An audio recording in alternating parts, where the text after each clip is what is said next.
este panel de la cadena del libro. Mi nombre es Marisol Schulz, soy quien preside, y en realidad mi papel pues es darles las gracias a todos ustedes, agradecer a quienes nos invitaron a este 6º Congreso Internacional de la Lengua Española en Panamá, al Gobierno de Panamá, por supuesto, a la Real Academia, al Instituto Cervantes. Y bueno, pues un poco la idea de esta mesa, de este panel, es reconocer que se viven momentos en los que la tecnología ha venido a revolucionar la cadena del libro de muy diversas maneras. Una cadena compleja que inicia cuando el libro, antes de ser libro, es una idea o un proyecto o una mera sugerencia. En este panorama actual de transformación, la cadena del libro no solo se enfrenta a un cambio radical, sino a la aparición de nuevos actores y tendencias. De esto, entre otros aspectos, se discutirá en este panel. Tengo el agrado de presentar a quien lo coordinará, Javier Cortés Soriano, presidente del Grupo SM, quien es además presidente de la Federación de Gremios de Editores de España, y a quien cedo el micrófono. Muy bien. Muchas gracias, Marisol. ¿Se oye? No contesten los de delante, contesten los de atrás. ¿Se oye? ¿Qué es lo que suele pasar? Bien, muchas gracias, Marisol, y buenas tardes. Pues nos unimos al agradecimiento porque nos hayan invitado a participar en este panel o panel, dependiendo qué castellano o qué español utilicemos. Y el objetivo es compartir un tiempo de reflexión sobre la cadena del libro. Espero que aquí la palabra cadena no esté utilizada en sentido de cadena de encadenados, sino más bien creo que se utiliza en el sentido de cadena como secuencia de elementos. Pero bueno, creo que es una buena forma de empezar. Consideramos que la cadena del libro, en tanto que secuencia de elementos o de procesos para producir un libro, como decía Marisol, está cambiando, y eso es lo que le hemos pedido a nuestros ponentes, que van a disponer de 10 rigurosos minutos, no digo si son muchos o pocos, son rigurosos, con lo cual esperamos que podamos tener entre media hora y 35 minutos para después profundizar en algún tipo de debate. Cada uno de ellos, dada su variedad, su diversidad y su riqueza, va a abordar el tema desde un punto de vista que hemos intentado pues comentar un poco entre nosotros. Y sin más, yo voy a empezar a presentar a la primera ponente, que es Alicia Zorrilla, aquí a mi derecha. No es difícil porque si Marisol ya ha hablado y la otra que va a hablar se llama Alicia, pues evidentemente es ella. Pero quiero presentarla. Ella es no solamente miembro de la Academia Argentina de la Lengua, sino vicepresidenta. Con lo cual, bueno, pues tenemos el gusto de tener a una importante representante de la Academia Argentina de la Lengua. Además, preside y es directora académica de la Fundación Instituto Superior de Estudios Lingüísticos y Literarios, Literae, y es fundadora y directora de la Cátedra de Investigaciones Gramaticales. Bueno, hay mucho más en el currículo. Yo les he pedido a cada uno que me dijeran cuáles son los 2 elementos que podríamos señalar, porque lo importante de verdad es escucharles y, a partir de su propia comunicación, reflexionar sobre esta cadena del libro. Alicia, cuando quieras. Gracias. El título de mi trabajo es El trabajo de corrector. ¿Es una profesión? En los siglos XV, XVI, XVII y XVIII se habla en España del corrector general por su majestad o veedor de libros impresos designado por el rey. Aquel compone el testimonio de las erratas, que en realidad era un certificado del corrector oficial por el que señalaba la coincidencia del texto impreso con el original que el Consejo de Castilla había autorizado a publicar. Uno de ellos fue firmado en 1604 en la Universidad de Alcalá por el licenciado Francisco Murcia de la Llana, uno de los grandes correctores de la época. Dice de la Llana: este libro no tiene cosa digna de notar que no corresponda a su original. En testimonio de lo haber correcto, di esta fe. Durante el reinado de los Austrias se le dio gran valor a la corrección de textos. No obstante, no quedó ningún documento en el que se describiera minuciosamente en qué consistía el trabajo del corrector. Juan Vázquez del Mármol, también desde su elevado puesto de corrector general, redactó las condiciones que se pueden poner cuando se da a imprimir un libro. Entre ellas, las que atañen al corrector se refieren a que éste enmiende las pruebas a gusto del autor, que saque 2 o 3 si el autor desea corregirlas, que se las envíe a tiempo para que pueda hacerlo y que no deje una sola errata. Advertimos cómo destaca la relación de respeto que debía existir entre el corrector y el autor. Pero no siempre se confiaba en ellos. Así lo señala la última carta que le escribe el humanista y gramático español Francisco Sánchez de las Brozas, el brocense, al corrector Vázquez del Mármol, fechada el 19 de junio de 1588.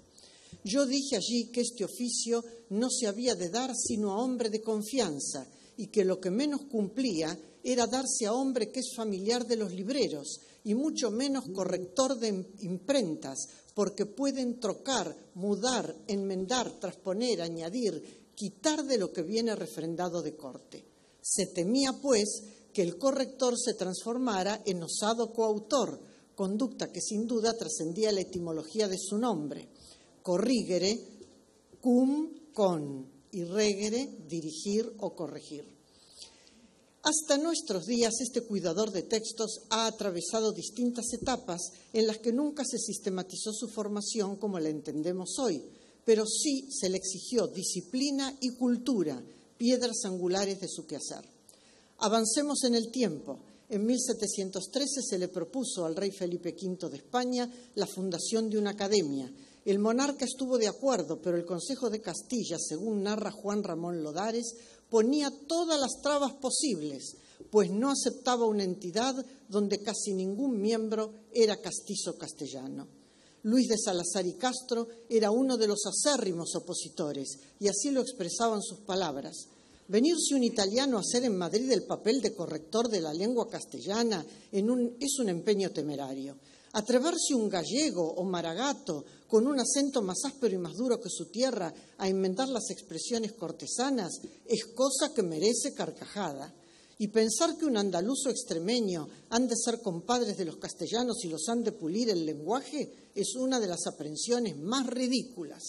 Como se advierte, aún no nacida la Real Academia Española, los correctores también andaban en lenguas.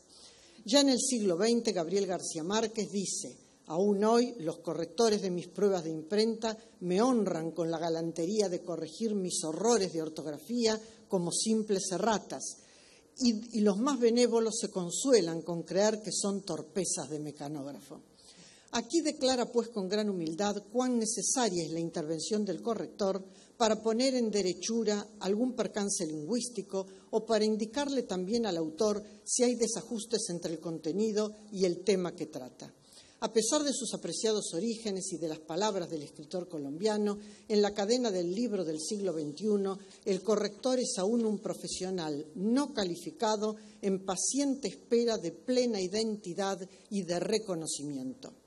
Y esto se advierte en que muchos no saben cómo llamarlo: corrector de estilo, corrector de originales, corrector de textos, revisor, editor, corrector de pruebas, lector de manuscritos. Trabaja en las editoriales o fuera de estas, pero en realidad casi siempre es tratado como una persona desligada del ámbito libresco. Se lo necesita, pero al mismo tiempo se lo relega como si careciera de esa jerarquía que concede respeto y consideración. En algunas ocasiones se le exige que sea corrector de originales, corrector de pruebas y editor, pero esta última no es tarea de su incumbencia. Para muchos escritores el corrector no debería existir. Les parece que la acción de corregir es altanera, despótica, dominante. La palabra corrector los espanta, pues se sienten regidos y juzgados por una persona ajena a su ámbito. El corrector debe lograr el aura mediocritas, el dorado término medio, el justo medio del que hablaba el poeta latino Horacio para conseguir la felicidad, es decir, la sindéresis y la moderación, ese difícil equilibrio entre lo que puede hacer y lo que no debe hacer.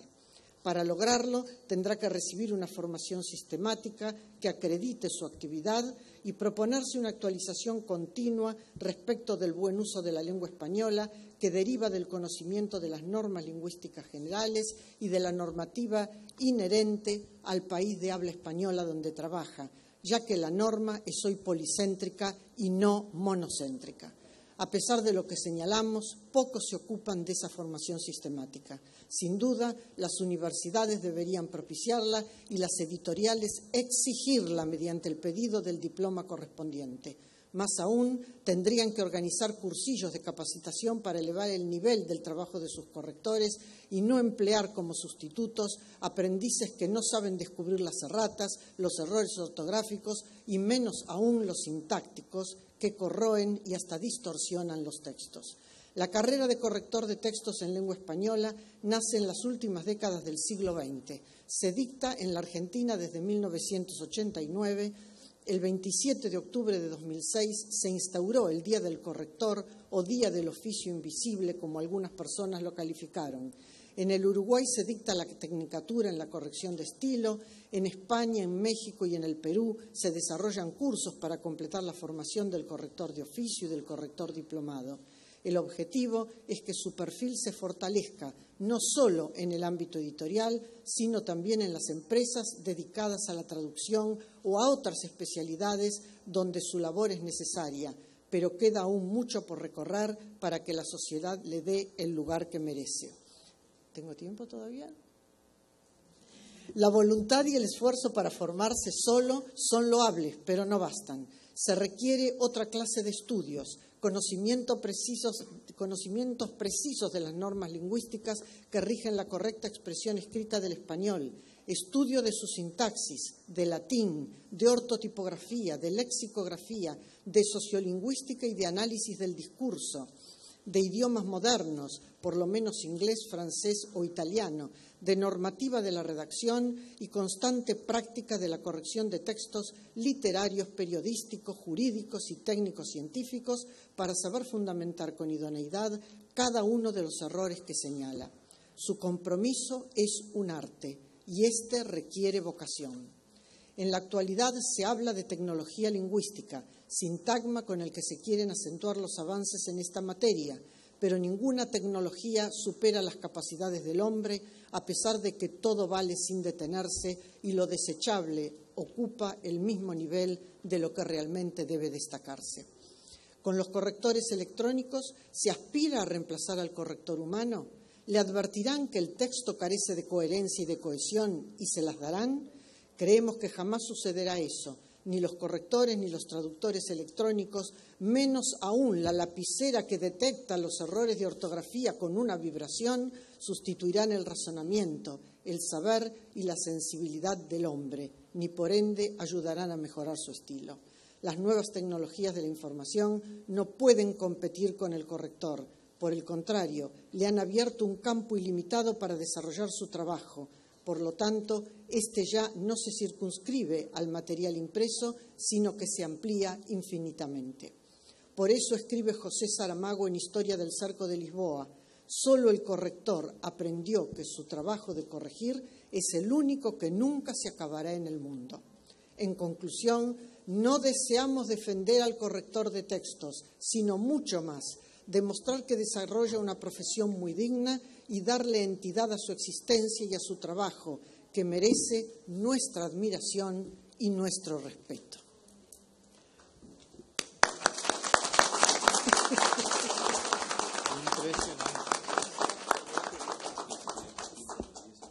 Muchas gracias, Alicia, no solamente por sujetarte al tiempo, sino también porque imagino que cuando ahora vayamos profundizando en la transformación de esta cadena del libro, pues tendremos que hablar también de los temas que planteas sobre hasta qué punto el corrector de Word es el gran corrector del futuro, o cómo tendremos que introducir dentro de esta nueva cadena del libro esa tarea que tú planteas desde el punto de vista del apoyo definitivo al texto desde la norma. Muchas gracias.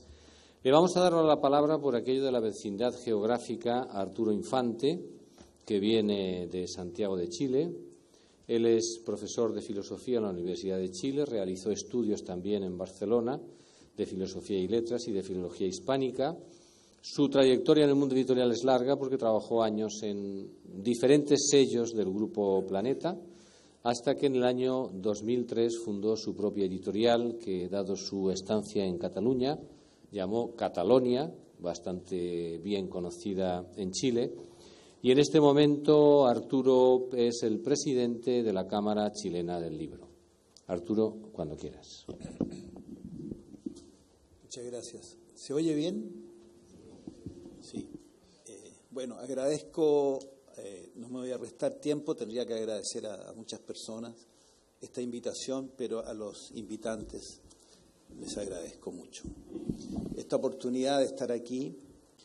Yo voy a abordar el tema de la cadena del libro desde el punto de vista de los desafíos y oportunidades para el espacio lingüístico del español que genera este nuevo paradigma digital y los cambios que se producen en la cadena del libro.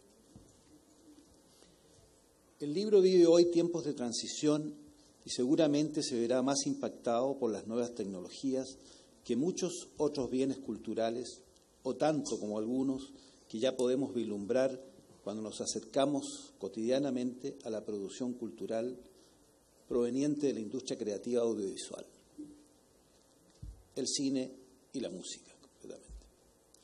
Más allá de las predicciones entusiastas o apocalípticas que suelen hacerse en los momentos de cambios, es posible advertir hoy el impacto que tendrán los saltos tecnológicos en todos los eslabones de la cadena del libro, desde la creación de los contenidos hasta la apropiación de su lectura. Es certero entonces hablar de un cambio paradigmático, condicionante de su cadena productiva, para un presente y un futuro inmediato. El acercamiento a estas nuevas posibilidades tecnológicas para crear, producir o leer un libro en el tiempo presente nos muestran una indiscutible punta de iceberg que condicionará toda la actividad involucrada en el libro.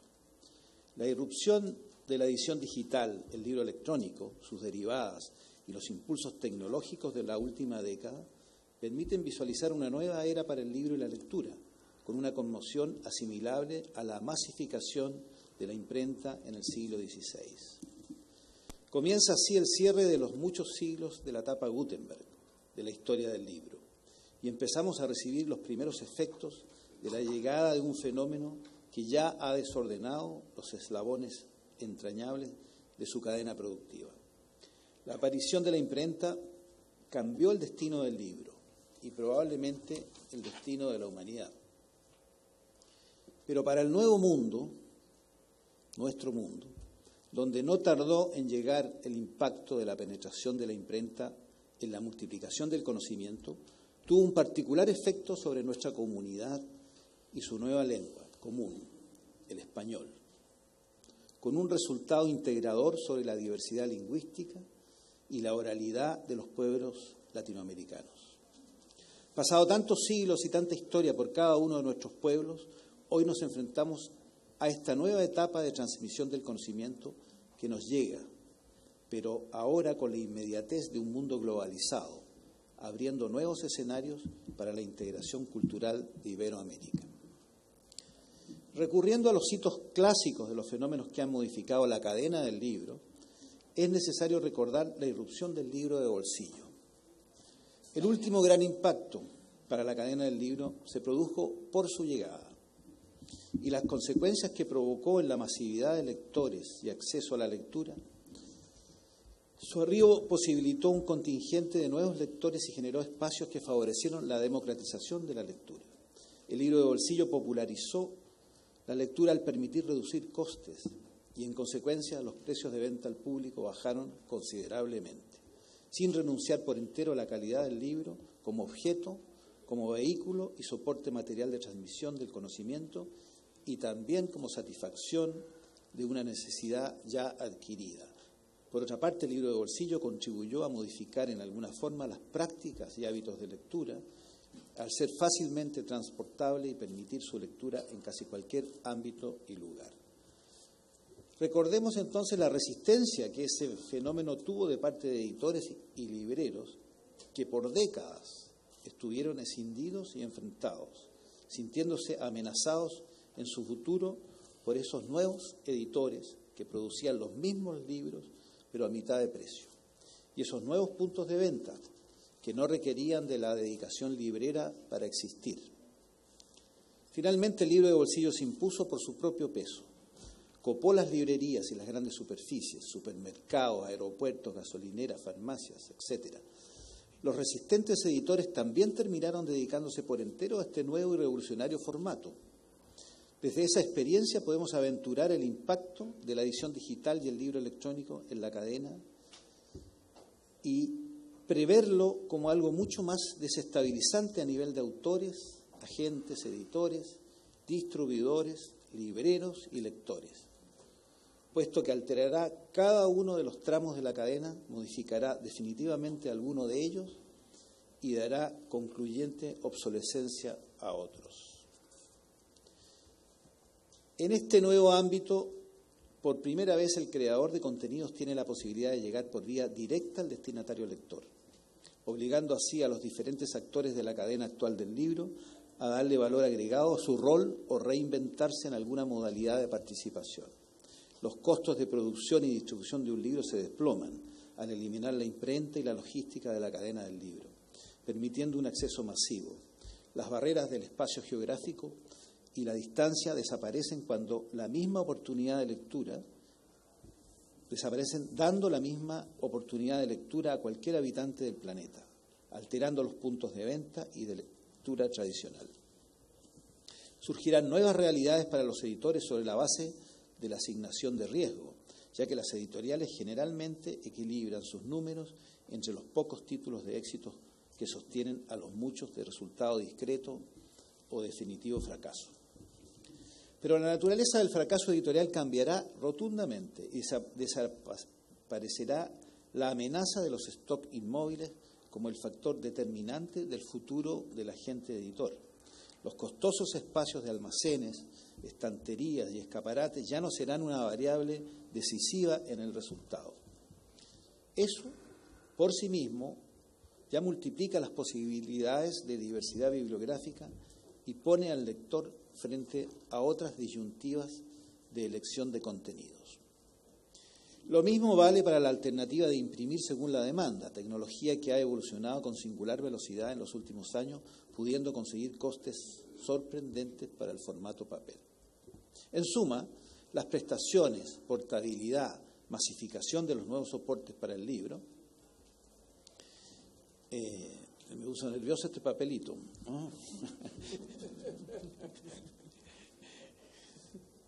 Tiene que hacerme descuento el árbitro. Ya comienzan a modificar las formas de apropiación de la lectura. También el dónde y cuándo leemos. La consolidación de este proceso se verá en la nueva generación de nativos digitales y en la vertiginosa adecuación tecnológica para recoger y superar las virtudes del libro en soporte papel.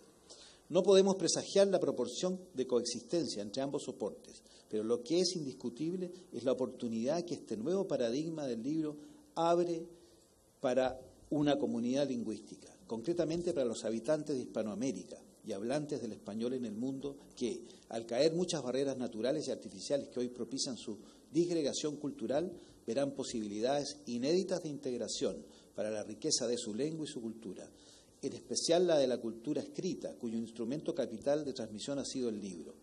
Efectivamente, el espacio cultural iberoamericano no conecta toda la potencialidad de su lengua y cultura, la rica diversidad de sus creaciones literarias, de su conocimiento ancestral, de su sabia oralidad, se queda en buena parte puertas adentro.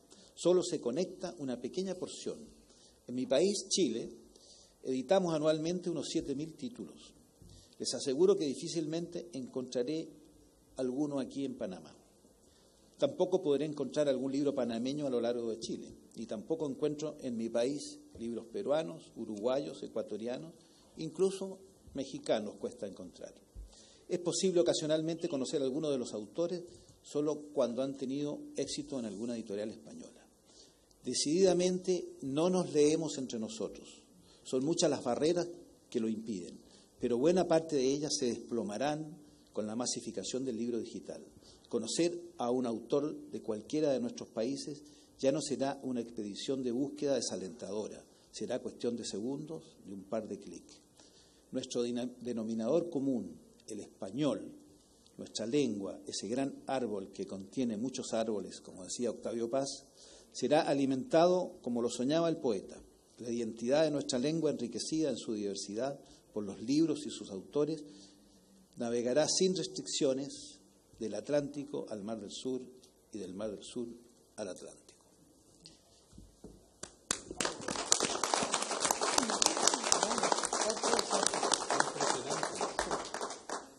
Muchas gracias. ¿No pudiste terminar? Tocar un repechaje, ¿no? Sí. La palabra repechaje es una palabra chilena. Como del fútbol, ¿no? Argentina, sí. Porque en España usted dice repechaje y difícilmente así. ¿Es mexicano también? Sí. Muchas gracias, Arturo. Me ha gustado mucho la comparación que has hecho con la irrupción del libro de bolsillo. Creo que eso también puede iluminar un poco este cambio de cadena y, sobre todo, creo que luego tendremos ocasión de verificar si de verdad el mundo digital supone o va a suponer una caída de barreras, que ese es un tema también interesante e importante. Por aquello del itinerario geográfico, nos vamos a detener ahora en Diego Meriño, aquí a mi derecha. Él ha llevado a cabo todo su trabajo en el mundo editorial, en el grupo Carvajal, editorial Norma, no solamente en Colombia, donde él actualmente es el director general de todos los sistemas o de las propuestas educativas. Ha trabajado intensamente en el Cono Sur, con base en Argentina, pero también ha trabajado con base en Perú. Por tanto, su experiencia en el mundo editorial es intensa en uno de los grupos editoriales de Iberoamérica más representativos. Diego, tienes la palabra. Gracias. Voy a comenzar también diciéndole lo honrado que estoy de poder estar aquí en esta mesa y ser integrante de este panel.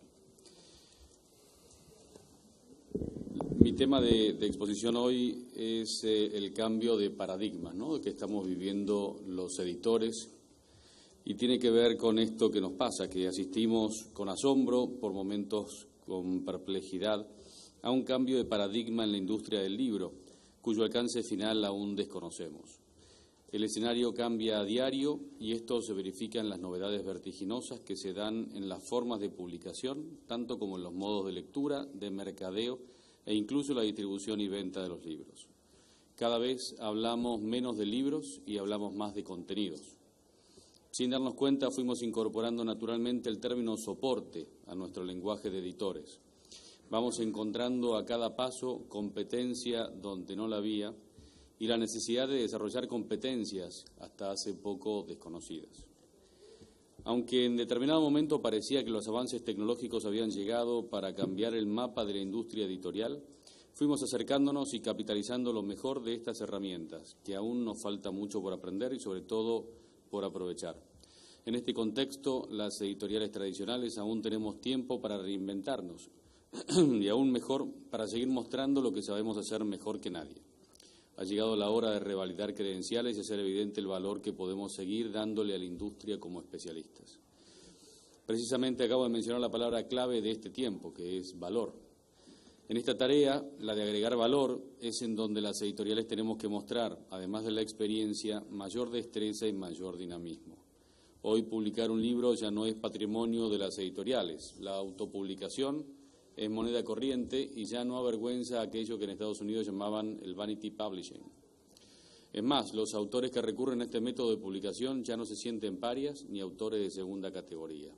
Suelen convencerse con cuestiones económicas acerca de que van a recibir más dinero por su obra y ya ni siquiera corren el riesgo de tener que quedarse con stock de sus libros recubriendo las paredes de su casa. Hoy cualquier persona puede publicar su manuscrito como un ebook sin tener que luego responder por un inventario en exceso, ya que es posible recurrir a la impresión bajo demanda, siempre y cuando que se logre capturar la atención de los lectores. se puede comercializar un libro sin recurrir a los canales tradicionales. Es tal el crecimiento de estos modos de publicación autónoma que todas las semanas los rankings de The New York Times incluyen libros publicados por sus autores. Y en Estados Unidos recientemente un libro publicado por un autor independiente se hizo acreedor a un prestigioso premio literario, lo que muestra que la autopublicación es una realidad y que incluso es posible conseguir ventas, prensa y prestigio para un libro, aun si no es publicado por una casa editorial a la vieja usanza. Es más, a veces los autores ni siquiera están solos para llevar adelante la tarea de editar, diseñar, armar, promocionar y vender su libro.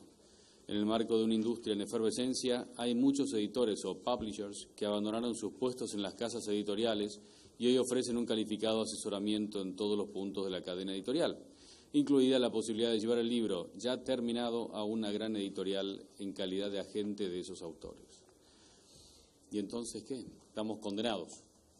No, yo creo que no lo estamos, por lo menos los que creemos que podemos encontrar en esta crisis nuevas oportunidades, los que pensamos que estamos a tiempo de repensar talentos y habilidades y asegurar la formación adecuada de nuestros recursos, además de comenzar a buscar nuevas formas de llegar a los lectores y hacer accesibles nuestros contenidos en los tiempos en que precisamente la accesibilidad está garantizada por Internet y a mucho menos costo que el que tradicionalmente tenían los libros impresos vendidos en librerías y en canales tradicionales.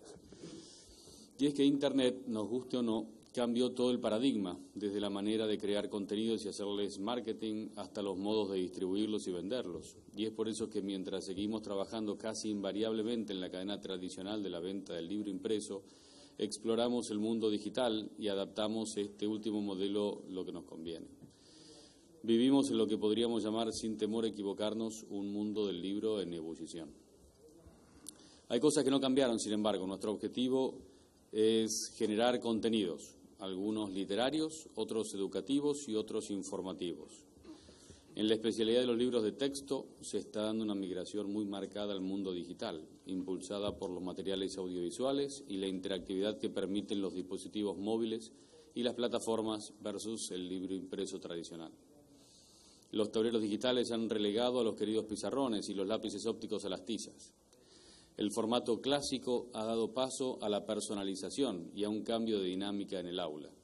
Es un cambio pedagógico, sí, sin dudas, pero motorizado por los avances tecnológicos.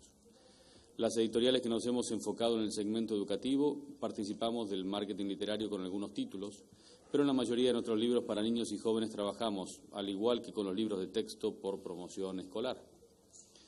Y es aquí donde encontramos lo que para nosotros es una ventaja comparativa, ya que mientras los cambios tecnológicos nos alcanzaron y nos obligaron a repensar la labor al punto de que en la actualidad ofrecemos en las escuelas catálogos de libros online a la par de catálogos de impresos. Es la fuerza de este tipo de mercadeo, el escolar, y de esta modalidad de promoción la que es imposible alcanzar sin el apoyo de una editorial. Por lo tanto, en estas líneas de libros, una editorial con respaldo y con recursos importantes en el área de promoción no puede de ninguna manera ser reemplazada por Internet, la autopublicación o los editores independientes. La mayor competencia con la autopublicación o con los sellos online la enfrentamos en las líneas de ventas por impulso. Y ahí sí, no hay más alternativa que sería competir con trabajo, con esfuerzo y con calidad, con editores formados e inspirados, capaces de hacerle cambiar a los autores 39 veces la final de un libro, como alguno hizo con Hemingway en Adiós a las armas, hasta encontrar las palabras justas. Aptos para encontrar talentos ocultos y para resaltar lo mejor de cada autor y de cada historia, con diseñadores entusiastas y dispuestos a aprender cada día nuevas formas de añadir belleza a los contenidos, con fuerzas de mercadeo y ventas abiertas a aprender que la experiencia sirve siempre, pero tanto como estar alertas a las nuevas formas de encarar los negocios, colaborar con la mejora de la calidad educativa y crear nuevos lectores. La buena noticia es que la gente cada día lee más, en distintos formatos y dispositivos, pero el gusto por la lectura no ha disminuido. Todos los días vemos personas gozando la lectura en trenes, buses y restaurantes, algunos en sus teléfonos, otros en tabletas y algunos también en libros impresos. Celebremos y abracemos esta diversidad de contenidos que sin duda ayudará a crear ciudadanía y sentido crítico en cada persona. Es por todo esto que creemos que es hora de abandonar la queja para pasar a revalidar las credenciales que nos trajeron hasta donde estamos, para capitalizar la experiencia sin dejar de prestar atención a los nuevos desafíos que nos tocará enfrentar de ahora en más, con un único horizonte por delante, en realidad el mismo que nos acompaña desde nuestro origen como editoriales y que es crear, publicar y vender libros de calidad. Esa y no otra es nuestra tarea. Gracias.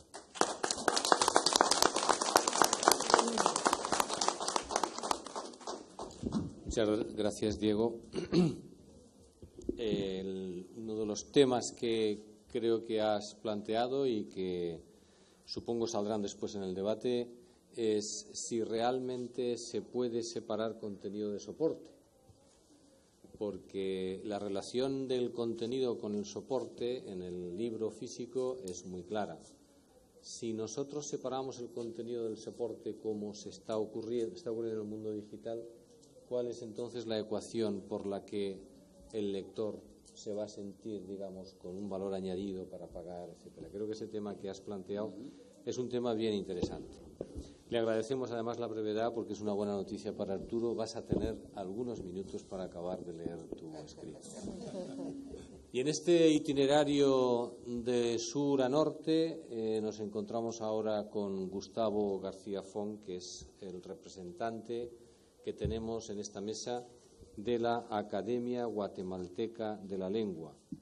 Él es miembro de número de esa academia y además es el director de una editorial directamente relacionada con el mundo universitario. Entonces, en su calidad de académico y en su calidad de responsable de editorial más relacionada con el mundo universitario, es como nos va a hablar en este momento. Gustavo, cuando quieras. Señora Presidenta, señor Coordinador, colegas expositores, estimados asistentes al panel, muy buenas tardes a todos.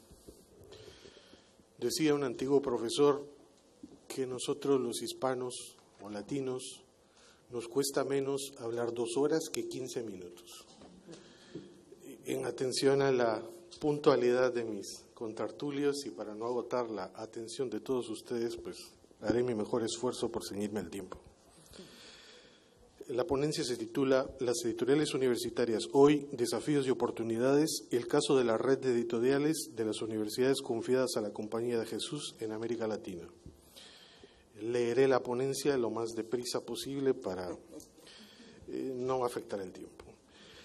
Inicio con una descripción de la actividad y ubicación de una editorial respecto de las funciones primordiales que desempeña una universidad.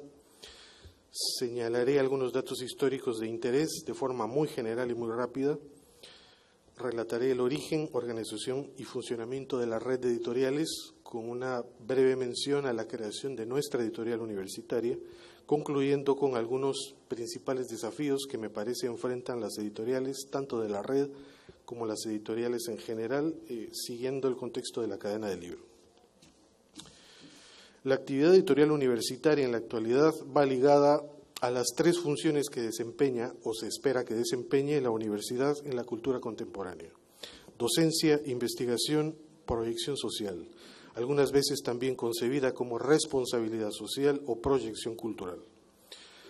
Es decir, que a las universidades les corresponde contribuir al avance y a la preservación y difusión del conocimiento en la sociedad. Para cumplir dicho cometido, existe en muchas universidades lo que podría denominarse el circuito académico. Académico, docente, investigador, editor, bibliotecario. Lo anterior puede traducirse en la siguiente fórmula: A más B igual C, de donde la letra A le corresponde a la comunidad académica, profesores, investigadores, la letra B le toca a la editorial y la letra C a la biblioteca universitaria. Breve reseña histórica. Como todos saben, en la etapa medieval, las nacientes universidades producen conocimiento que supera la capacidad de los copistas. La actividad editorial universitaria propiamente dicha surge en Inglaterra unos años después de la invención de la imprenta, siendo en 1478 donde se imprime el primer libro en la Universidad de Oxford, una exégesis teológica atribuida a San Jerónimo. Posteriormente, en 1521, se publica otro libro en la Universidad de Cambridge, El arte de escribir cartas de Erasmo. A mediados del siglo XIX se inicia en Estados Unidos la creación de universidades inspiradas en los modelos alemán y británico. Así surge en 1878 la que hoy es la editorial universitaria más antigua con operaciones ininterrumpidas en el continente americano, la famosa Johns Hopkins University Press. Posteriormente, la sucesión y creación de otras editoriales universitarias vendría más o menos así, pudiendo distinguirse unas 5 fases de desarrollo. Primero, desde la fundación hasta el final de la década de 1920. Surgen las editoriales universitarias de Chicago, 1891, California y Columbia, 1893. Antes del estallido de la Primera Guerra Mundial, se suman otras editoriales universitarias, entre ellas Princeton, Yale, Harvard y Stanford. Segundo, de 1930 a 1945, el número de editoriales supera las 40 y se inicia la profesionalización de sus actividades. Tercero, del final de la Segunda Guerra Mundial a la década de los 70. Las editoriales universitarias se convierten en el sector de más rápido desarrollo dentro de la industria editorial del libro en Estados Unidos. Cuarto, de 1980 a 2000, representa el auge y una crisis de madurez. Escúchese bien, una crisis de madurez propia de la consolidación de la experiencia editorial. La virtual explosión de contenidos por registrar y difundir es de tal magnitud que algunos estudiosos consideran que el sistema de lo impreso en papel comienza a dar señales de ser un modelo global exhausto. Y quinto y último, la era digital, pues donde tenemos cualquier cantidad de revistas académicas del área técnico-científica ya disponibles en línea, mientras que para las ciencias sociales y humanidades sigue predominando el formato impreso. En América Latina, pues las editoriales universitarias van a surgir con posterioridad a la fundación de la universidad, teniendo el referente cultural pues de la conocida Universidad de Bolonia, conocida como la madre de la universidad, la famosa Universidad de Salamanca, y de esa cuenta se funda en 1551 la Real y Pontificia Universidad de San Marcos en Lima. Ese mismo año se funda la Real y Pontificia Universidad de México, la actual UNAM. Le sigue en 1613 la Universidad Nacional de Córdoba en Argentina y en 1676 la Real y Pontificia Universidad de San Carlos de Guatemala. Para el caso de Guatemala no hay que olvidar que la considerable producción bibliográfica que se tuvo desde la propia Universidad de San Carlos surge con la llegada de la imprenta a Guatemala, que esto ocurrió a mediados del 1600. Termino la parte histórica con estos datos y entramos de lleno al trabajo de redes asociativas entre la Asociación de Universidades Confiadas a la Compañía de Jesús y su red de editoriales. Les comento primero cómo surge la asociación. Pues la asociación surge en noviembre de 1985 con la finalidad de elevar la calidad educativa y la investigación, contribuir al desarrollo de los países donde están estas universidades, apoyar la democracia y fomentar el desarrollo y la igualdad de oportunidades para todos. La red de la USJAL está conformada por 30 universidades en 14 países, los menciono: México, Guatemala, El Salvador, Nicaragua, República Dominicana, Venezuela, Colombia, Ecuador, Perú, Brasil, Paraguay, Uruguay, Chile y Argentina.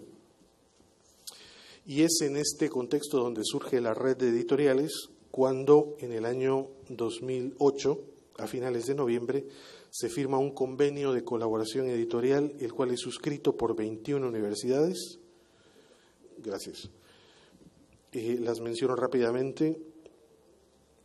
En Chile, la Alberto Hurtado; en Venezuela, la Andrés Bello y de Táchira y el Instituto Universitario Jesús Obrero; la Católica de Córdoba en Argentina; en Brasil, Pernambuco, Río de Janeiro, do Vale do Río dos Sinos; la Católica de Uruguay; en Colombia, las Javerianas de Bogotá y Cali; en Perú, Antonio Ruiz de Montoya del Pacífico; la Red de Iberoamericanas de México, Capital Federal, Puebla, Torreón, Guadalajara; en Centroamérica, las UCAS de Managua y San Salvador y la Rafael Andívar de Guatemala. Se realiza la primera reunión de la red en Perú en 2009, se nombra una coordinación de la red, que es la profesora Araceli Telles de la Iberoamericana de México. Y la red, ¿cómo trabaja la red? La red trabaja por reuniones virtuales una vez por mes, con el apoyo de la Secretaría Técnica y Ejecutiva de la USJAL, con sede en Caracas, Venezuela. ¿Y qué productos les puedo comentar del trabajo? Primero, participación en ferias y actividades académicas que permitan mostrar el fondo editorial de las universidades que integran la red, de manera que lo que se publique en mi universidad se conoce y se difunde en todas las universidades de la red, como lo que se publica en las universidades de la red se difunde y conoce en mi universidad. Elaboración de base de datos de publicaciones periódicas, capacitación a todos los miembros de la red. Los temas que abordamos ahora es el dictamen de contenidos y mercado, plan de negocios para cada libro a editar, diseño editorial de portadas y desarrollo de colecciones, venta de derechos de autor en el ámbito editorial, etc. Se aspira a que la red, el sello editorial USJAL, sea un sello de calidad reconocido por la pertinencia de sus títulos, la novedad de sus formatos y la idoneidad del contenido de sus publicaciones. Termino con algunos desafíos de cara al futuro para la red y el resto de editoriales. No perder de vista que el trabajo editorial en el ámbito universitario es y debe ser considerado un trabajo profesional que implica la capacitación y actualización de quienes están involucrados en él. Ya se decía la importancia de profesionalizar el trabajo de la corrección en otra exposición. Erradicar un frecuente equívoco en muchas editoriales universitarias, sobre todo de América Latina, cuando se piensa que editar equivale simplemente a imprimir un libro. Hay una diferencia abismal. Tener presente que la edición en la universidad no será de mejor calidad porque se publique de todo o cualquier cosa, se hagan grandes tirajes, se coloquen libros en todos o casi todos los puestos de distribución o se abarroten las bodegas universitarias. Asumir el reto de las nuevas tecnologías en la edición universitaria. En la red tenemos 2 editoriales que son como la punta de lanza en este tema. La Javeriana de Bogotá, que tiene ya revistas electrónicas y libros electrónicos, y la Iberoamericana de México, que tiene también revistas electrónicas. El editor en la universidad debe ser un profesional con las capacidades suficientes para apoyar y saber apoyar a un académico a escribir un libro y reconocer la importancia de contar con políticas y criterios editoriales sistematizados y la suficiente motivación para la producción intelectual de los profesores en la universidad. Algunas universidades lo tienen, otras pues todavía no. Finalizo con una cita parafraseada de la primera reunión de la red de editoriales de Lima, Perú. Dice la cita: para que una editorial universitaria pueda consolidarse y tener éxito, debe tenerse muy en cuenta el sello editorial, que es una especie de joya y tesoro o carta de presentación que custodia la dirección, su equipo de trabajo y la institución a la que pertenece la editorial. Es lo que refleja el nivel académico y científico de cada universidad. Es el emblema de su prestigio académico y por ello se siguen procesos rigurosos de selección de lo que se publica, siendo imprescindible alcanzar la excelencia en las distintas áreas que conforman una editorial universitaria. Muchísimas gracias. Muchas gracias. Bien, muchas gracias, Gustavo. Afirmas que ser editor no es igual que imprimir un libro. A lo mejor en el mundo digital ser editor no es lo mismo que subir simplemente un texto a la red. Sería también una analogía que podríamos profundizar después, ¿no? Y la importancia que le das, lógicamente, desde el punto de vista universitario, al valor del sello como valor de garantía para la persona que busca ese tipo de conocimiento. Muy bien, terminamos en México y quiero presentarles al último ponente de los que nos están deleitando en este momento, José Carreño. Su currículo es grande, pero solamente me ha pedido que diga 3 cosas. Primero, es el director del Fondo de Cultura Económica, importante editorial de toda la región, y cuando digo toda la región incluyo también España. Me ha pedido que diga que es comunicólogo, por tanto nos va a comunicar muy bien. Me consta porque hemos compartido algunos foros últimamente y realmente comunica bien. Y en tercer lugar me ha pedido que diga que él también está ligado a la red, a la Universidad de los Jesuitas en México. Don José, cuando usted quiera. Bueno, pues a mí me dejaron la tarea del debate porque es una provocación lo que está haciendo Javier y vamos a continuar un debate que empezamos en Madrid y realmente después de lo que hemos escuchado y después de que el director del Instituto Cervantes pues nos recordó ayer que estos congresos arrancaron en 97 en Zacatecas con el llamado de García Márquez a desencorsetar, a quitarle el corsé a la lengua con una gramática de la libertad, pues me pregunto si en estos 16 años transcurridos, a pesar de lo que dice Javier, la explosión tecnológica pues no ha desencadenado, ¿sí? En el sentido de quitar las cadenas a la cadena del libro, entendida como un proceso único o como una única vía para fabricar los productos que por siglos hemos llamado libros.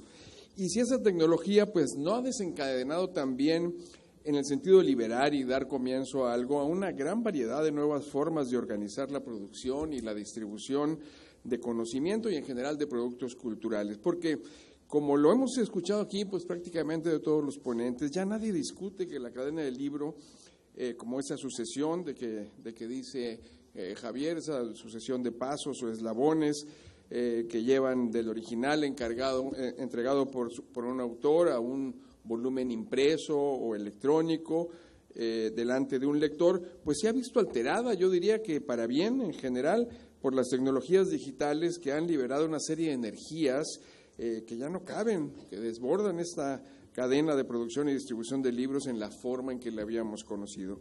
La pregunta aquí más bien sería si estos cambios incidirán esta vez, ese es el reto, ahora sí en una América hispana con algunos de los más bajos índices de lectura, a pesar de la acumulación de cambios tecnológicos que en los 5 siglos anteriores propiciaron la masificación de la lectura pues a escala planetaria. Yo me uno a quienes ven en esto una revolución en el mundo del libro, pero inmediatamente le bajo al asombro, porque creo que se trata de una revolución tecnológica como aquellos que no han dejado de registrarse en el campo de la transmisión de conocimientos y productos culturales, pues prácticamente desde el nacimiento de la imprenta, el desarrollo del papel y la encuadernación y el primer auge de la producción de libros en Occidente en los siglos de 16 a 19, el salto a los tipos móviles, al plomo, a los nuevos procesos de impresión que trajeron las rotativas entre el 19 y el 20, y luego la captura y la formación electrónica, la innovación de libros de bolsillo, de que nos hablaba también Arturo, y la edición masiva de los libros escolares por millones en el modelo mexicano desde hace ya medio siglo. Y hay que decirlo, como estamos viendo, desde la más elemental cadena del libro que nos podamos imaginar, aquella centrada en los copistas de la Edad Media, pasando por la era de los tirajes masivos, hasta estas maravillas de la nueva cadena del libro electrónico, sus enriquecimientos con en el nuevo universo de las famosas apps. Todos estos hitos, sin excepción, han significado una y otra vez nuevas olas de expansión de la oferta de los productos culturales que conocemos como libros. Incluso se habló con razón de que aquella galaxia de Gutenberg condujo en estos 5 siglos con la masificación de la lectura a la democratización de la cultura. Sin embargo, espero que no me tomen por aguafiestas, pero a pesar de algunos aspectos más o menos optimistas que se han dicho, a pesar de estos 5 siglos de impresionantes avances, hay regiones lingüísticas como la nuestra que permanecen entre los últimos lugares de lectura de libros en el mundo. Traigo todas las cifras, pero no es el caso cansarlos, con algunos de los mayores índices de población que no lee libros. Y en este punto considero necesaria una buena dosis de autocrítica, desde luego de nuestras estructuras sociales, de nuestros sistemas educativos, de nuestras instituciones culturales y también, hay que decirlo, de nuestras industrias editoriales. Si no queremos que la nueva revolución digital y la nueva cadena del libro, que anuncia y que está produciendo en el mundo, sí, una nueva ola de expansión del conocimiento y la cultura, se traduzca en una nueva era de frustración sin mayores consecuencias en la activación de los hábitos de lectura en nuestra región lingüística. Si nos centramos en el último eslabón de la cadena, el que lleva al libro frente a los lectores con sus respectivos nuevos retos, pongamos por ejemplo los libros de texto que contratan o programan los sistemas educativos de la región y que con los que distribuye gratuitamente el Estado, suelen ser los únicos libros en muchos hogares. Estos libros, sí cierto, constituyen un primer piso indispensable para acercar el libro a las familias. El problema es que con frecuencia no pasa de allí, de ese primer piso, porque las políticas educativas y las industrias editoriales que se han anclado en esta oferta de textos escolares, pues han reducido la demanda por el libro a motivaciones muy limitadas, ¿no? A cumplir exigencias escolares, académicas o más tarde laborales, es decir, no han generado el gusto por la lectura ni por tanto los hábitos permanentes de lectura. Ahora, por ejemplo, se abre en México la oportunidad de enfrentar esas realidades con una reforma educativa que incluye una revolución de las herramientas y los materiales didácticos hacia el mundo digital. Pero en nuestros países, aparte de los rezagos del sector educativo, la revolución hacia el mundo digital y hacia la nueva cadena del libro está exigiendo también una revolución en la regulación y la gestión estatal de las telecomunicaciones. Como ya lo discutíamos con Javier Cortés, les decía en Madrid hace un par de semanas, no menos que eso se requiere para enfrentar los fenómenos de concentración que hasta ahora pues ofrecen malos y caros servicios en materia de cobertura, conectividad, accesibilidad, banda ancha, etcétera. Si no hay cambios profundos en este campo, vamos a permanecer en ese triángulo de hierro trazado por nuestros tres grandes déficits: la mala educación con sus correspondientes débiles hábitos de lectura, el bajo poder de compra, producto de la pobreza y la desigualdad crónicas, y la insuficiente penetración y cobertura de las telecomunicaciones y del acceso a la red, que todavía es caro y deficiente en la región por esos altos niveles de concentración de que estamos hablando. También en México ya está en curso una reforma de las telecomunicaciones que se propone resolver esos problemas, pero fíjense que ya asoma otro riesgo en este último eslabón de la cadena, a partir de los nuevos prodigios de modelos de negocio, ciertamente en los esquemas de Amazon y Google, que seguramente conocen, que ciertamente permiten la confluencia de una oferta editorial rica y una demanda exigente, pero ya que ya han levantado voces de alerta entre los editores y los libreros hispanoamericanos por las tendencias monopólicas a las que pues apuntan, ¿no?, a escala global. Quiero terminar, sí, con un tono optimista sobre los alcances ciertamente prometedores de esta revolución tecnológica, no solo en la cadena del libro, sino en la industria editorial, y vamos a esperar también en los hábitos de lectura en Hispanoamérica. Por un lado, ciertamente, gracias a los cambios cualitativos que trae la digitalización, tanto en los eslabones de la producción como de la comercialización de la cadena del libro, ahora sí se puede aspirar a construir un verdadero gran mercado editorial en español, en lugar de esta decenas de raquíticos mercados locales, alguien lo decía antes que yo, con baja interacción entre ellos. Fíjense, en nuestros países, pues lo pueden ver ahora, viajan más los autores que sus libros, ¿no? Así me lo dijeron en Argentina hace muy poco, y de alguna manera lo estamos comprobando, ¿no? Creo que fue Arturo el que lo dijo, en encuentros como este, con muchos escritores de todas partes, pero con muy pocos libros de ellos disponibles en las librerías, casi ninguno, ¿verdad? Y en ese sentido hay todavía mucho por hacer. Solo quiero seguir concentrado en esos últimos eslabones de esta renovada cadena del libro. Por ejemplo, se vuelve urgente reconstituir el mapa de librerías y el mapa de bibliotecas. En mi país está arrasado el de librerías, luego les cuento por qué. Pero como lo empieza a hacer el Fondo de Cultura Económica de México o la biblioteca muy interesante que acabo de conocer, Luis Ángel Arango de Colombia, librerías y bibliotecas deben transformarse en centros de encuentro presencial o virtual de esta nueva esfera pública constituida por los habitantes del mundo digital, y a la vez deben constituirse librerías y bibliotecas en verdaderas escuelas de alfabetización digital pues si de verdad nos proponemos que esta nueva revolución tecnológica del libro y la cultura no excluya, como las anteriores, a la mayoría de los hispanohablantes.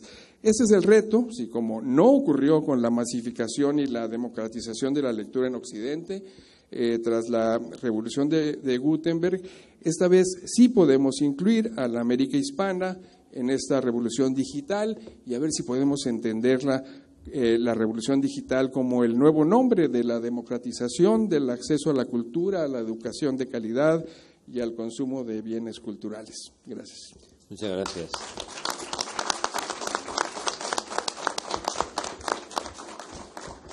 Quiero agradecer de verdad a los ponentes porque realmente estamos exactamente en el tiempo, cosa que en un debate de estos no es sencillo. Yo creo que de la interesante aportación que nos ha hecho nuestro querido José, pues hay algún elemento importante y es ponernos en el papel del lector. Es decir, primero una autocrítica sobre hasta qué punto el libro ha sido eficiente, cosa que es interesante plantear, y hasta qué punto vamos a aprovechar las oportunidades de un proceso que parece que apunta hacia una mayor democratización. Y creo que esos dos elementos nos pueden dar mucho juego en este debate. Bien, hemos pactado anteriormente que íbamos a orientar esta media hora que nos queda planteando desde cada una de las posiciones que aquí se han comentado, más que los riesgos, cuáles son las oportunidades que esta nueva cadena que desencadena la cadena anterior, como decía José, nos puede traer. Algunas han salido ya, pero yo creo que se pueden profundizar y otras las podríamos poner encima de la mesa y es una invitación a todos los ponentes. Hablamos de una ampliación del espacio, digamos, de interacción, de presencia de materiales, eso ha sido nombrado por varios de los ponentes. Hablamos también de las grandes oportunidades de democratización que esto trae consigo, oportunidades para aumentar las posibilidades de interacción con los propios lectores. Bueno, estas son algunas de las que han salido, pero yo sí que invito ahora a los ponentes a que podamos profundizar en esta primera cuestión. Digamos cuáles son las oportunidades y luego veremos qué necesitamos cambiar para que esas oportunidades realmente se conviertan en realidad. A ver quién... Bueno, el mismo Arturo, y así puedes acabar de leer tus 5 líneas. Esa sí que es una oportunidad. Mira, gracias por... Acércate un poquito, por favor. Sí. Eso. Voy a aprovechar, devolviéndote la cortesía, Javier, de contestar la pregunta que tú hiciste cuando yo terminé mi presentación, ¿no? Y que tiene mucho que ver con lo que hemos escuchado de José recientemente. Es decir, aquí hay una oportunidad enorme de democratización de la lectura y, como yo lo expliqué, también de expresión, ¿no es cierto?, e intercambio, llegada y la riqueza que eso generaría en nuestra lengua y en nuestra cultura. Pero hay que advertir algo, que es, leo mi último párrafo, que era una especie de epílogo o corolario de esto, ¿no? Junto a esta nueva oportunidad para nuestros pueblos está el gran desafío para la comunidad y sus líderes. Debemos encontrar caminos para que estas nuevas posibilidades de acceso a la lectura y al enriquecimiento de nuestra lengua y cultura no se esterilicen en las nuevas formas dominantes del analfabetismo funcional. El reto está en la formación de lectores. Es posible también que estas oportunidades no alcancen un buen destino y sucumba ante la pérdida de la batalla en la construcción de hábitos de lectura. Es decir, yo veo aquí los 3 enemigos que señalaba José de nuestros países. El bajo poder de compra es algo que tenemos que resolver a otras instancias más lejanas a nuestra condición de editores y más cercanas a nuestra condición de ciudadanos, tal vez, ¿no? El monopolio de las distribuidoras, que lo decía muy bien el director de Planeta esta mañana en otra mesa, ¿no?, que son 3 y que facturan 6 veces lo que facturan los 6 grupos más importantes de editores en el mundo. Entonces, necesariamente ellos van a hacer primar la tecnología sobre los contenidos. Eso es otra amenaza importante. Y la última, que ya nos toca más de cerca, es las formas que encontremos de desarrollar hábitos de lectura. Muy bien, muchas gracias. ¿Quién más quiere retomar? Yo tengo una inquietud, sí. Ya que hay representantes de editoriales. ¿Cuál es la actitud de las editoriales o de los que están al frente de las editoriales hoy respecto del corrector o de los correctores? Tienen la palabra los 3 representantes de las editoriales. Si quiere empezar Diego Meiriño. Yo creo que, como mencionaba Alicia durante su exposición, la figura del corrector sigue siendo una figura crítica. Y lo es más en la medida en que los contenidos digitales o digitalizados van tomando más forma y más fuerza, porque además el periodo de formación del libro impreso era un periodo más largo que el periodo hoy y la dinámica que tiene lo digital.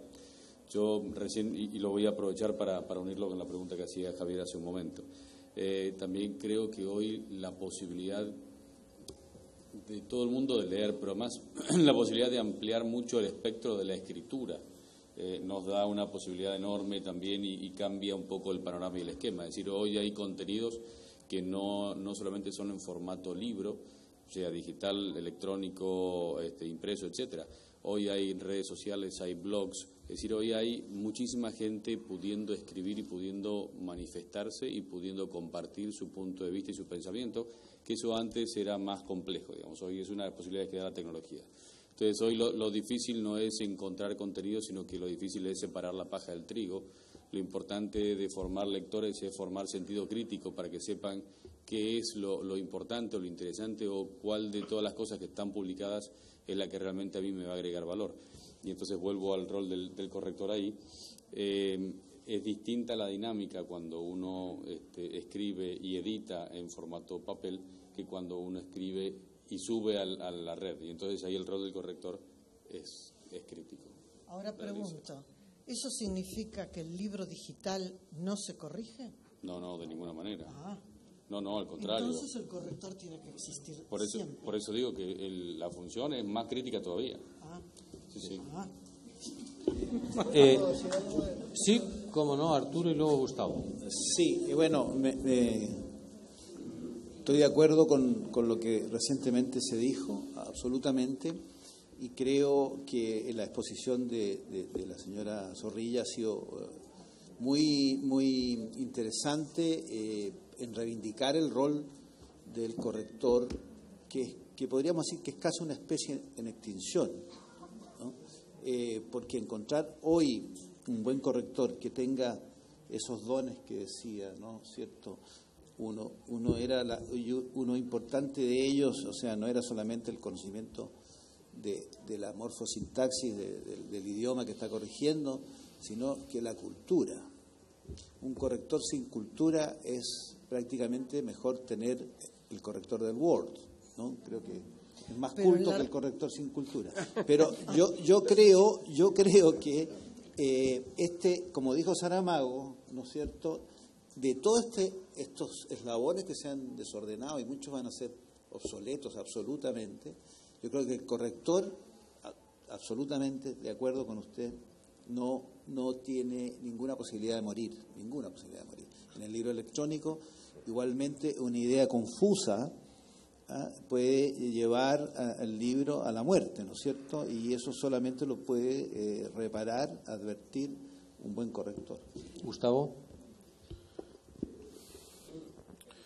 Coincido con lo que han expresado quienes me antecedieron en el uso de la palabra, y la experiencia nuestra desde la editorial universitaria es que algunas de las revistas electrónicas, tanto académicas como de divulgación, pasan por el trabajo de corrección de nuestros colegas en la editorial, y pues definitivamente pues no sé cuánto tiempo pasará, pero le apostamos a la existencia y a la vigencia de la figura del corrector.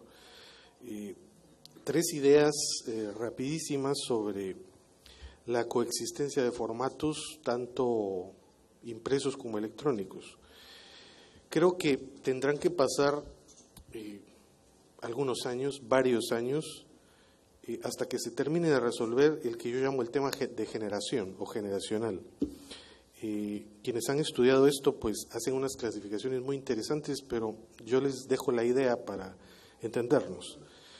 Hablamos hoy en día de los nativos informáticos, que es aquella generación de estudiantes, de personas que se formaron desde la primaria aprendiendo con la computadora al lado. Estamos donde creo que me podría ubicar yo, los informáticos medios o a medias, que pues no nos quedó otra que entrar un poco a empujones en el tema informático, pero ahí vamos porque no nos queda de otra. Y está una generación de personas que podríamos calificar, sin ser peyorativos, como los analfabetos informáticos, que no entraron al tema y probablemente no entren nunca. Entonces, esta gente, entre quienes se cuentan pues personas con mucha formación y con mucha cultura, seguirán prefiriendo los formatos impresos sobre los otros.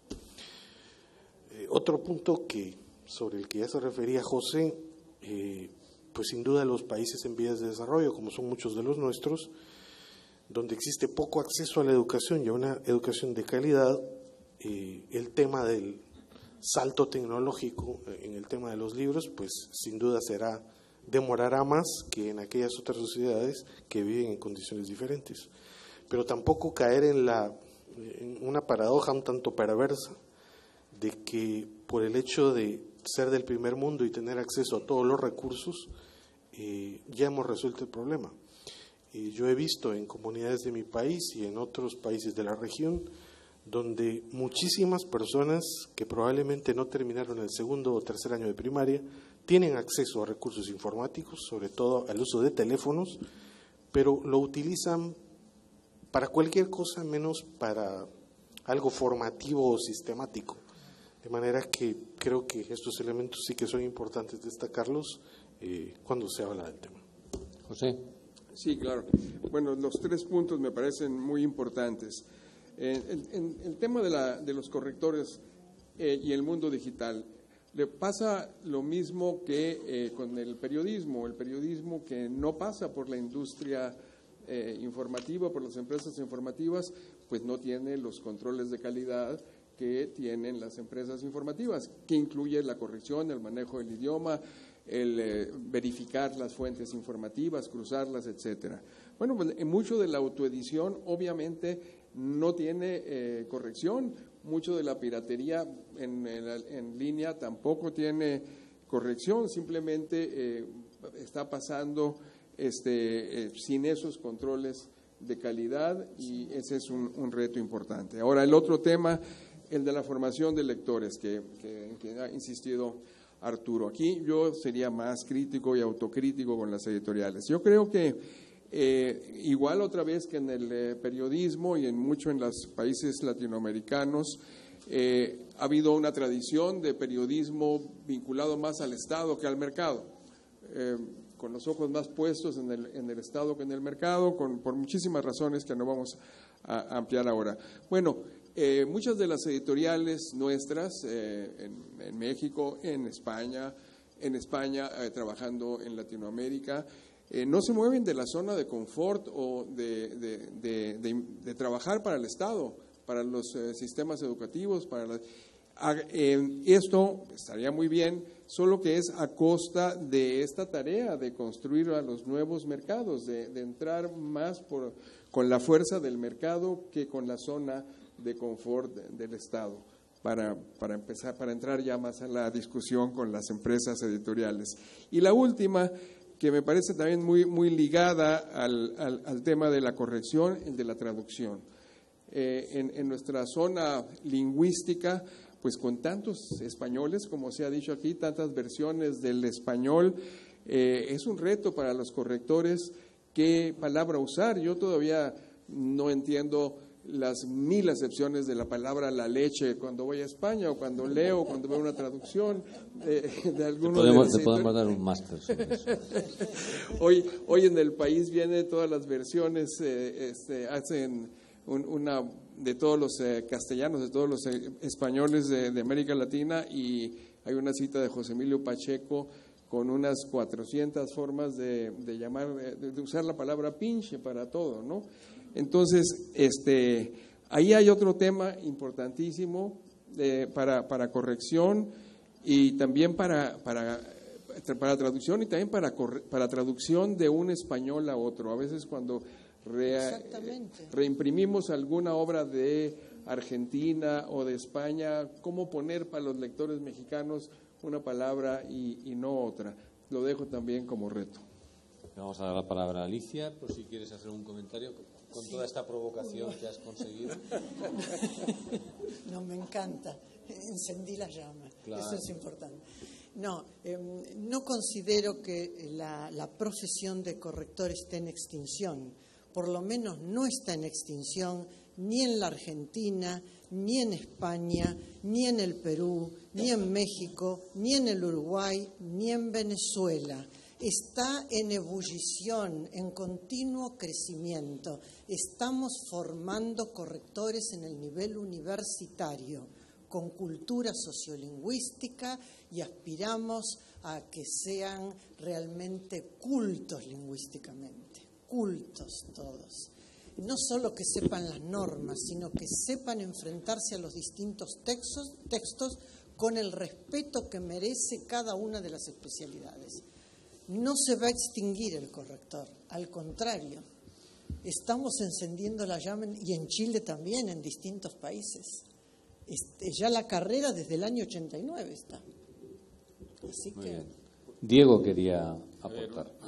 Hace rato hablábamos de mencionar las oportunidades, y yo creo que toda esta transformación a lo digital necesita sí o sí darle vuelta a la educación y a la formación, ¿sí? Entonces todos hablamos que ahora, bueno, los chicos, lo mencionaba Gustavo, los chicos que son nativos digitales, que dentro de 20 años, hoy a la mañana se mencionaba, dentro de 20 años o 25 años los estudiantes y los profesionales van a ser todos nativos digitales. Y yo digo que es una gran oportunidad porque nos permite volver a replantear cómo estamos educando, a quién estamos educando y hacia dónde estamos educando. Que sean nativos digitales no quiere decir que sepan usar bien la web, ¿sí? Así como nosotros que somos todos nativos del libro en papel, no todos necesariamente sabemos leer, ni sabemos discernir, ni tenemos sentido crítico por el hecho de saber leer solamente. Entonces también me parece que hay una gran oportunidad aquí de trabajo con los gobiernos, de trabajo con las editoriales, de trabajo con los correctores y con los generadores de contenido, para que podamos diferenciar lo que es el contenido informativo del contenido educativo, del contenido pedagógico.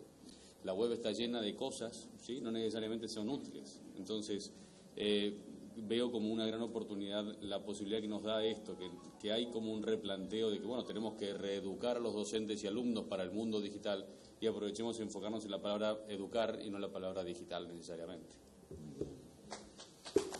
Muy bien, Diego.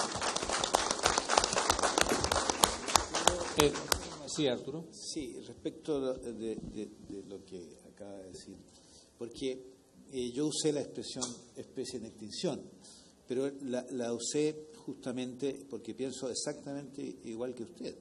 Es decir, por algo dije que este era un eslabón de la cadena que no iba a desaparecer nunca, pero lo que sí, ¿por qué usé esa expresión especie en extinción? Porque encontrar hoy un corrector, es un buen corrector con las cualidades de cultura que se requieren, ¿no? y de conocimiento, es algo bastante difícil, justamente porque se ha ninguneado, voy a usar una palabra que es chilena. No, está en el diccionario, muy está bien. Ya, ninguneado al ejercicio de esa profesión. Y dentro de las editoriales, coincido siempre que el corrector es como alguien que se necesita urgentemente, pero luego se deja en cualquier lado porque sigue el proceso.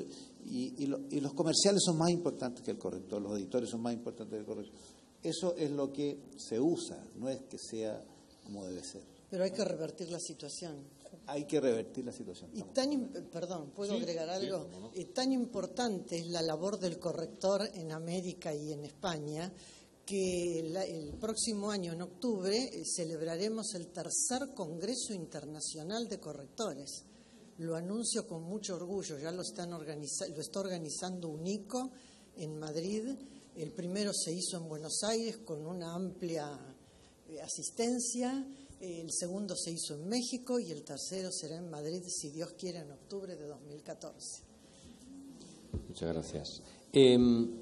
Lanzar una última cuestión y luego si queda algún tiempo para alguna pregunta del público. Si parece que hay oportunidades y además hay un dato que ha salido esta mañana en la ponencia que ha abierto esta sección y que aquí se ha repetido, ¿por qué si se lee más se venden menos libros?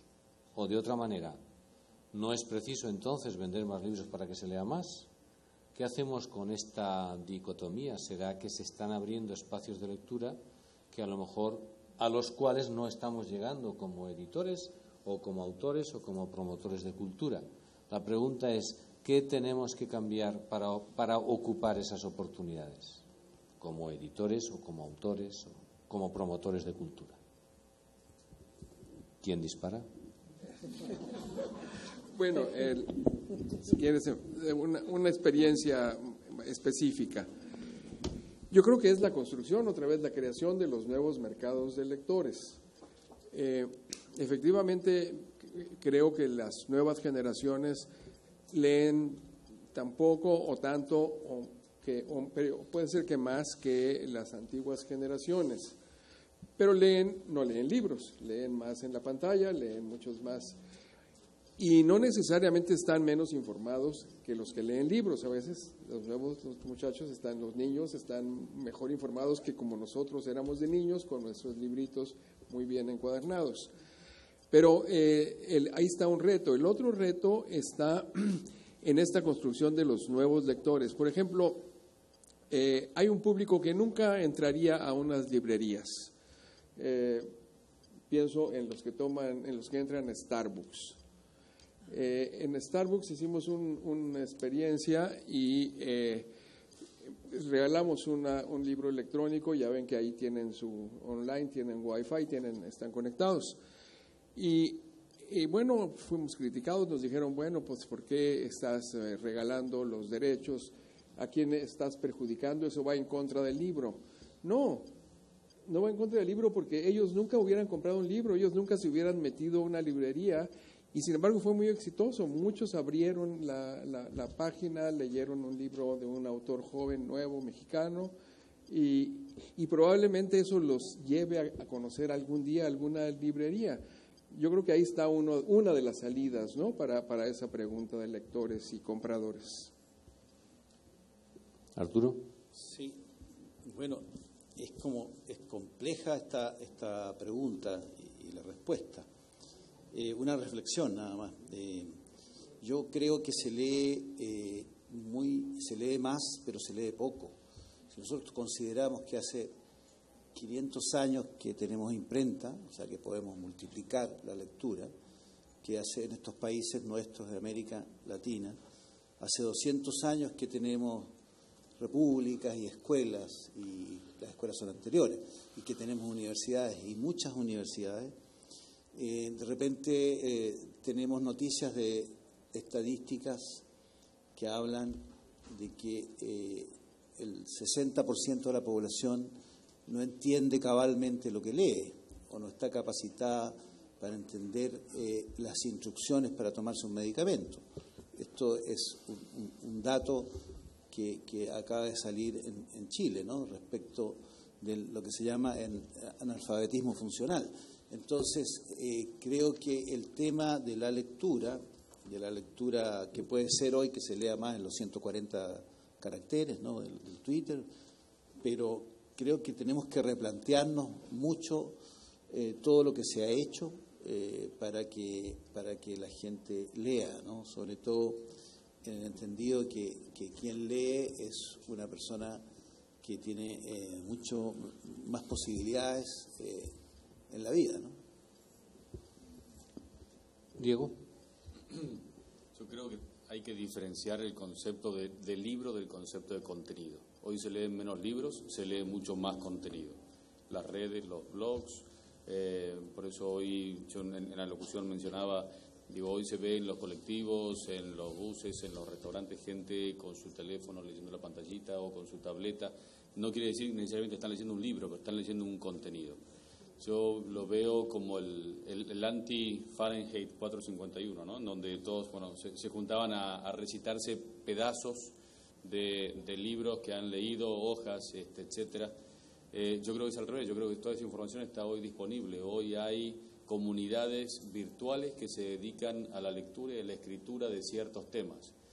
Me parece que tal vez es distinta la forma y la idiosincrasia que tienen algunas generaciones, y en esto es importante segmentar para saber qué le podemos ofrecer a cada uno para orientarlo. Pues yo vuelvo con lo mismo. Mi preocupación no es que se lea menos, sino es qué sentido tiene lo que se lee.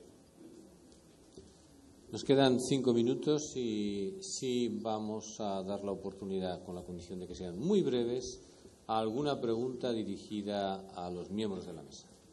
Por orden de intervención. Sí. Para consultar lo que explicó Diego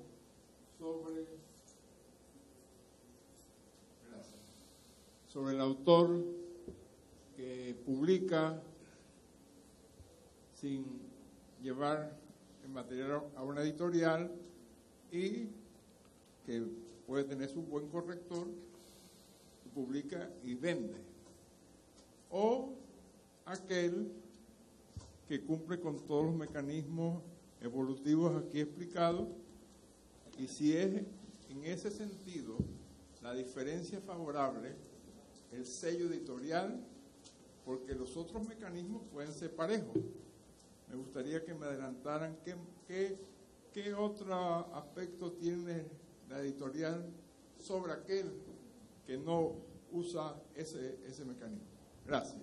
Muchas gracias. La pregunta es, ¿qué puede aportar, además de un sello, un agente editorial en el mundo digital? ¿Por qué no oímos todas las preguntas? Muy bien, está muy bien, sí, así vamos a admitir. Perdona, primero ha levantado la mano la de atrás y luego... Muy buenas tardes. Buenas tardes. Como educadora, yo he escuchado a cada uno de ustedes y me llama mucho la atención el señor de Guatemala que hablaba, y acá el señor Meriño, sobre la preocupación de la educación en aquellas áreas rurales donde no está la tecnología, donde nuestros niños no pueden entrar a leer un buen libro. ¿Y cuál es el reto de ustedes para estas áreas donde aquí en Panamá y en muchos de los países de ustedes no hay la tecnología, no pueden leer un buen libro, no pueden llegar allá? ¿Qué vamos a hacer con esa población de estudiantes que por más que quieran tener un computador no puede llegar a ellos? Muchas gracias. Tercera y última pregunta y luego daremos un turno para que contesten aquí. Buenas tardes. Bueno, primero, doctora Zorrilla, quería agradecerle en nombre de todos los correctores por su intervención. Y bueno, y mi pregunta va a meter más leña al fuego. ¿Qué opina usted sobre el hecho de que los correctores no hayan sido tomados en cuenta dentro de este Congreso de la Lengua como un tema específico? Han sido tomados en cuenta. Pero bueno, o sea, no me refiero, por ejemplo, al hecho de que no estamos dentro de las inscripciones, por ejemplo. Me apené muchísimo. Pero claro, el Congreso es muy grande, el libro da para muchos temas. Por eso encendí la llamita aquí, para que tuvieran voz y voto. Muchas gracias. A ver, de las dos preguntas anteriores, ¿quién quiere en una última intervención de la mesa? Gustavo. Voy a tratar de responder con una anécdota y una particular visión de lo que podría ocurrir, aunque la respuesta es sumamente compleja. Aparte de ser editor, pues trabajo como profesor en la universidad. Nadie es perfecto. Y en cuanto al tema de la lectura, en la actualidad imparto la clase de introducción a la filosofía en una facultad de Derecho. Y entonces, no sé en Panamá o en sus países, pero al menos en Guatemala existe la el mito, le llamo yo, de que la carrera de Derecho es una carrera donde se lee mucho. Y todo el mundo habla de que Derecho hay que leer por aquí, por allí, este código, este texto y tal. Yo les digo a los estudiantes, según mi humilde experiencia, que si efectivamente en Derecho se lee mucho, no quiero pensar qué pasa en otras carreras universitarias que no tienen esa fama. ¿Cuánto leerán? ¿Qué cantidad de cosas leerán? ¿Y qué propondría? Bueno, recordando las palabras del filósofo español José Ortega y Gasset, decía que asombrarse es comenzar a entender. Yo creo que depende de la creatividad, de las estrategias, de la vocación del profesor para despertar en sus estudiantes el interés por la lectura independientemente del formato que estemos manejando. Decía el compañero del fondo que pues quizás no se lean tantos libros, pero sí contenido. Si como profesor logras despertar el interés por la lectura, independientemente del formato que sea, con las estrategias pedagógicas, con las herramientas con que cuentes, pues bienvenido.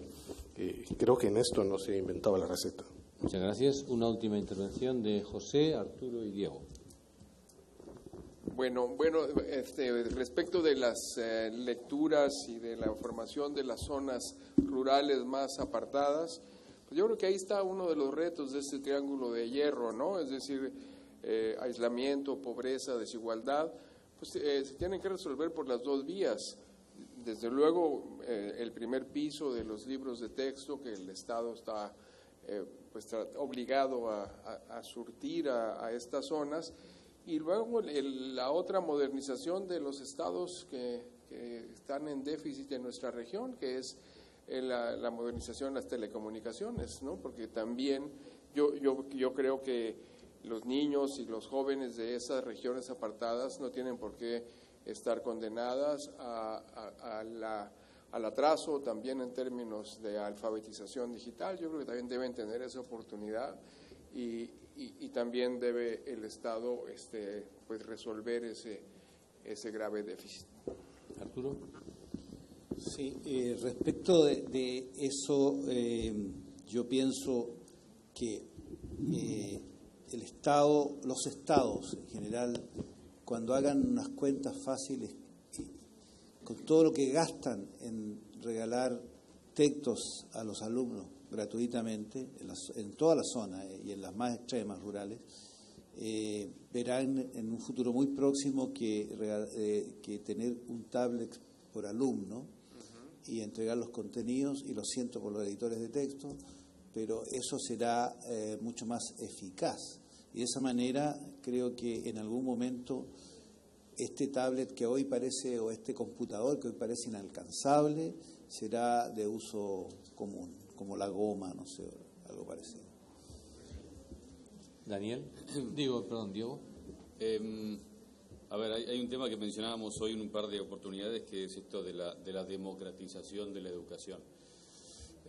Y es cierto que la tecnología nos puede permitir cerrar las brechas entre los estudiantes de estratos más altos y los estudiantes de estratos más bajos, siempre y cuando todos tengan el mismo acceso. Si no todos tienen acceso, lo que termina produciendo la tecnología es un ensanchamiento de esa brecha, ya que los estudiantes que pueden participar en colegios privados y que tienen acceso a la tecnología, a la web y a la capacitación, terminan teniendo una mejor formación, mucho mejor que la que tienen los estratos más bajos y mucho mejor que la que tenían antes en el momento de los libros. Hay igualmente una solución alternativa a la tecnología, y que es la carne, ¿sí?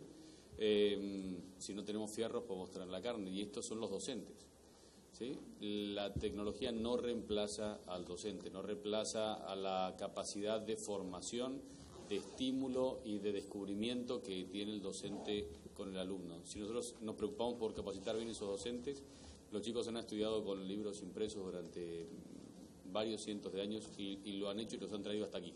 ¿Sí? Lo pueden seguir haciendo, siempre y cuando tengan una guía permanente de un docente bien capacitado, formado, que los motive al descubrimiento y a la iniciación.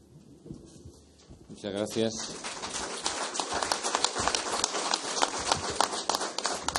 Muchas gracias a todos ustedes y muchas gracias a los ponentes, porque creo que sí que hemos desencadenado la cadena. Gracias.